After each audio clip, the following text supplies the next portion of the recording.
You can leap from the rooftops, drop into alleys, cross the map like a shadow. It's a design choice that reinforces how the world sees you. Unnatural, untouchable, unstoppable. But you're not quite unkillable.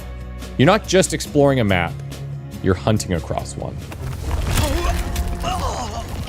Seattle's clans leave their marks everywhere. Each has its own domain and atmosphere. Fletcher, the Ventru contact, holds court at the Maycomb Bar, a space of pure luxury. Every inch is dripping with status and control. And then there's Nico, who runs Aurora Pawn. It's a dingy little shop where he watches the city from behind bulletproof glass. His place is a far cry from Maycomb, but it tells you everything about the Banu Hakim street-level approach. So I ripped out his spleen. Some people really do not know how to behave. You also have the Dutchman, that's run by the Brewha Silky, the Wake the Dead Cafe, run by Mrs. Thorne, Tremere Primogen, the Hole in the Wall, where the Anarchs gather, and the Nomads' Haven at Pioneer Square. Each clan's territory says something about who they are and how they survive here. However, to truly understand Seattle, you must examine its history with the Camarilla. They've had roots here since the city's founding.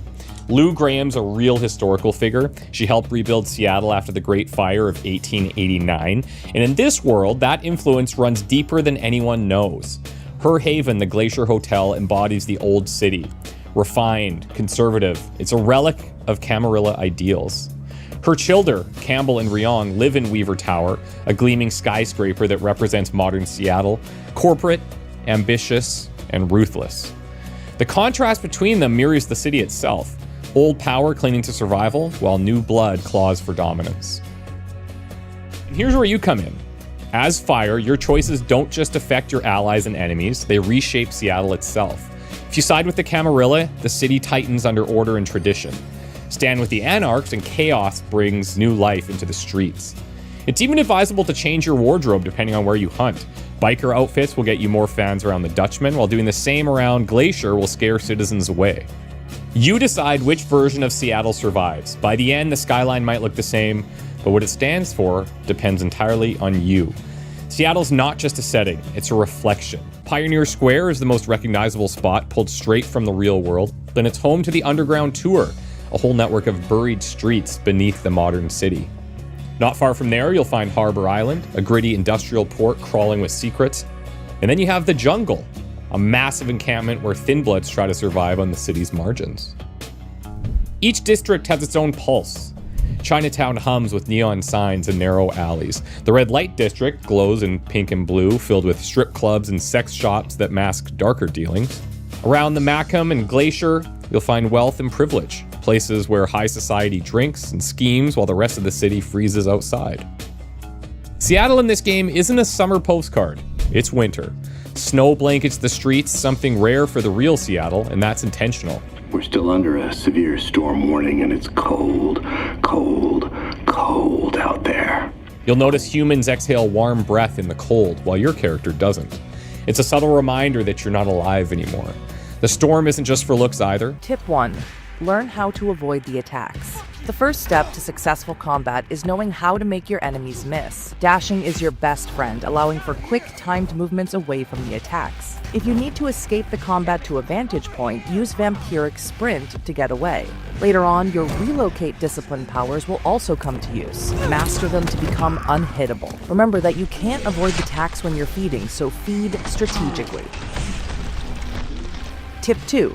Learn the full array of your melee attacks. Your main attack is the light attack. It differs depending on your clan. For example, with Banu Hakim's attack being faster and Tremere's having more range. Strong attack is useful to break your enemy's guard. Dashing into your enemy's strike as it hits leaves them open for a counterattack. Dashing in various directions followed with a light attack causes a kick, which differs depending on the direction. Kicks push your enemies away. If you want to pull your enemies closer, that's where telekinesis comes in. You can't pull enemies who are actively resisting, but anyone else is a free piece to drag around or grab for a quick feed.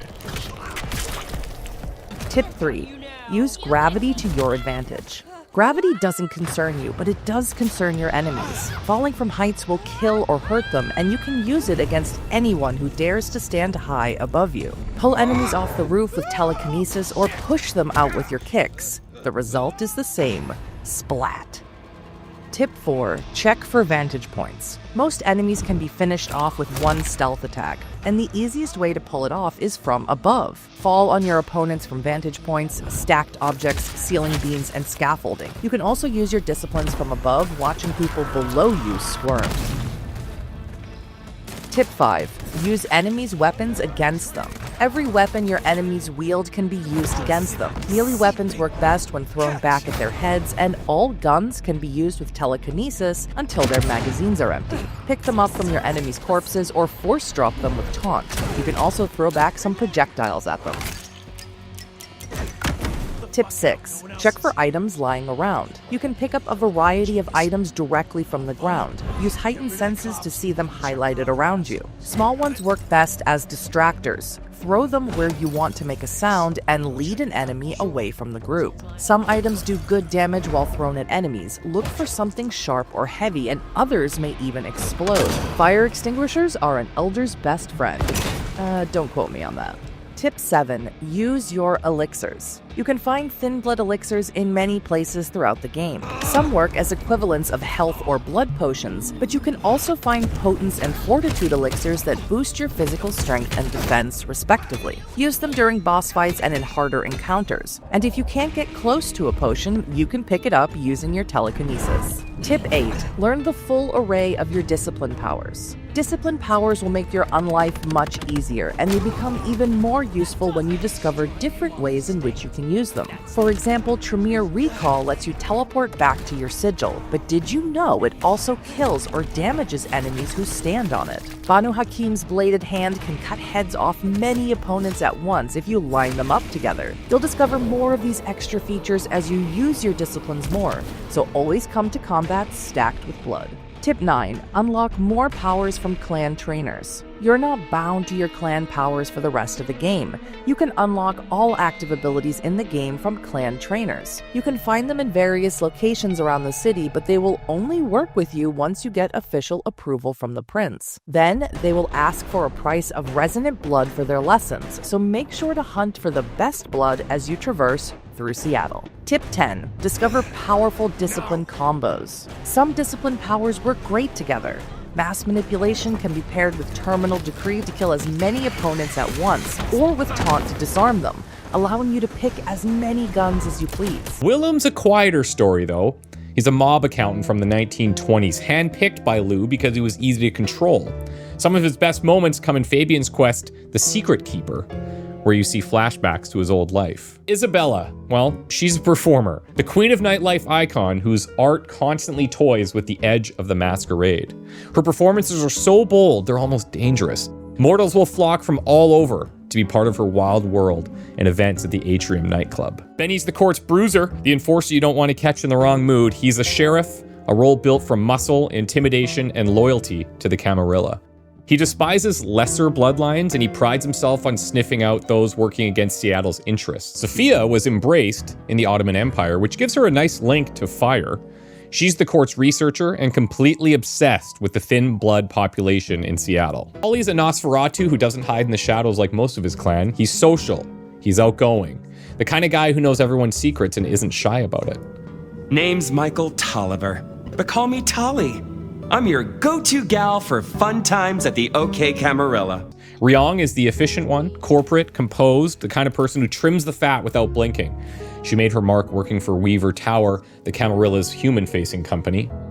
Then there's Campbell. He started as Lou's ghoul, muscle during the Prohibition era actually, made a name in the criminal underworld before being embraced. He is loyalty, and he is violence, wrapped together.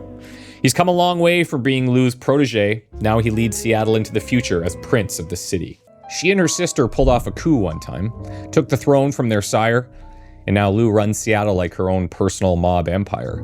She's ambitious, she's sharp. Not the kind of vampire who takes criticism lightly, though.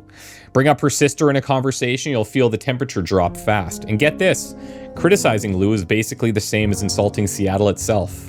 To badmouth Lou Graham is to badmouth the city. It's that serious. But you're troubled, child. Come, rest your head. Tell Mama Lou what burdens you.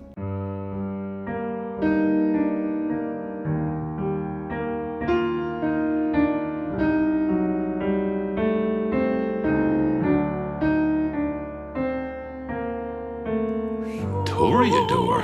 That does surprise me. You are different from our homegrown artistes. Patience is a closed book, and Isabella, she's a powerful experience. Don't look so surprised, little flame. The first stage of my process is observation.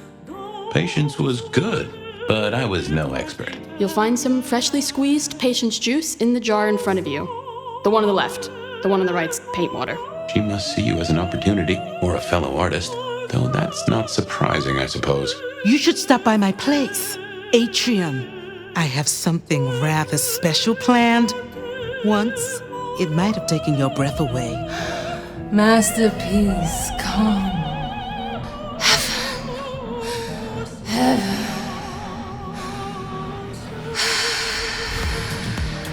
Is our work not sublime? You ready to go into the closet?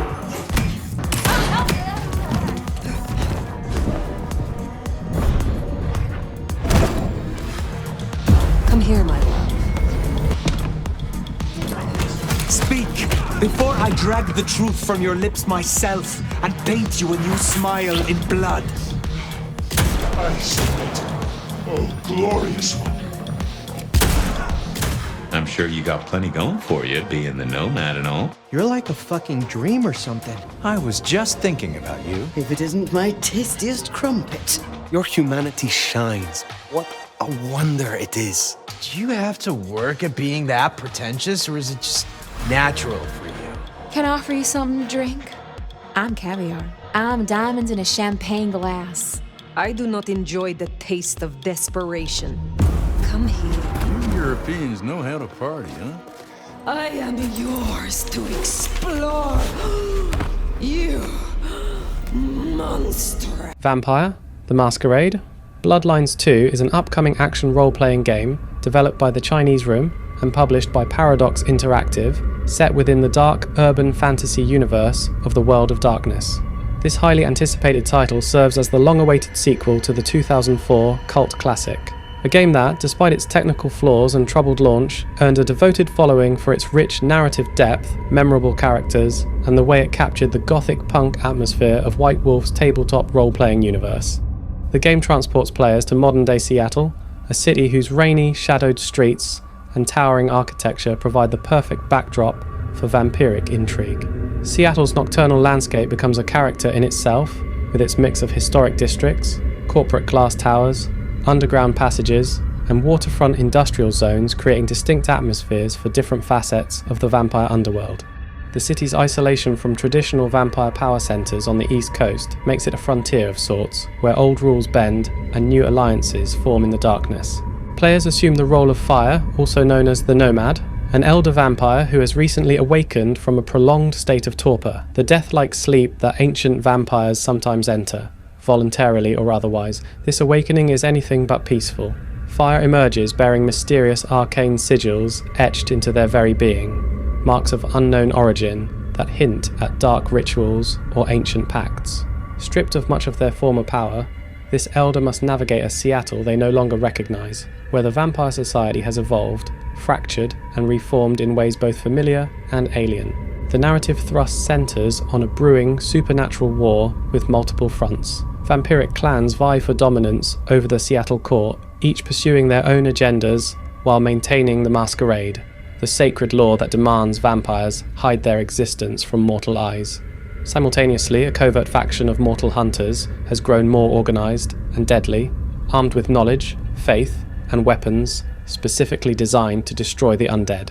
Behind both conflicts lurk unseen forces, shadowy manipulators whose goals remain obscured but whose influence shapes events from the darkness. Fire finds themselves thrust into this maelstrom, forced to choose sides, forge alliances, and uncover the truth behind their own mysterious awakening.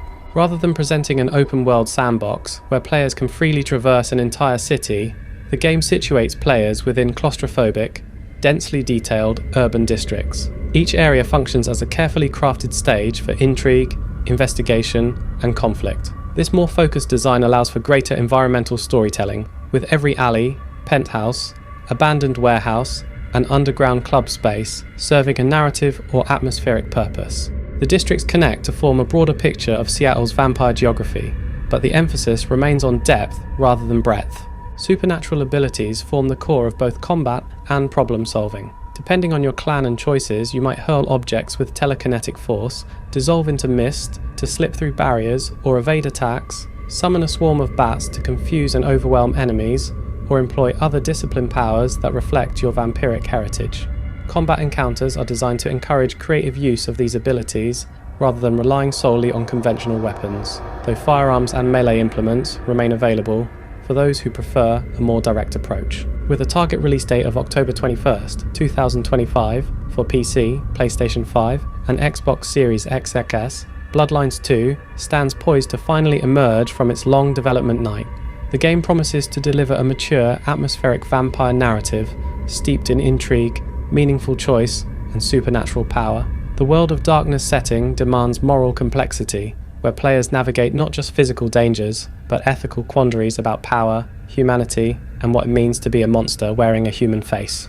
The game's mature themes extend beyond simple violence or sexuality to encompass questions of identity, manipulation, addiction, and the corrupting nature of immortality. The vampire condition itself serves as a metaphor for various human experiences, the struggle to maintain one's moral center in the face of overwhelming temptation, the isolation that comes from being fundamentally different from those around you, and the weight of time and memory that shapes ancient beings into something barely recognizable as the person they once were.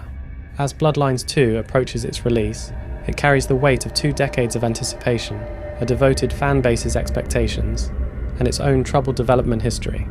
It represents not just a sequel to a cult classic, but a test of whether the immersive sim RPG approach can thrive in an era dominated by different design priorities. The game promises atmospheric immersion in the world of darkness, meaningful choices that shape your story, and the dark fantasy of wielding supernatural power in a world that would destroy you if it knew what you truly were. Whether it will satisfy the long wait, honour the legacy of its predecessor, and establish itself as worthy of the Bloodlines name remains the ultimate question that only the final product can answer. For now, fans can only watch, wait, and hope that when the sun finally sets on October 21st, 2025, the darkness that emerges will have been worth the long night of development that preceded it. Now you can enjoy the screenshots without any interruption. Enjoy.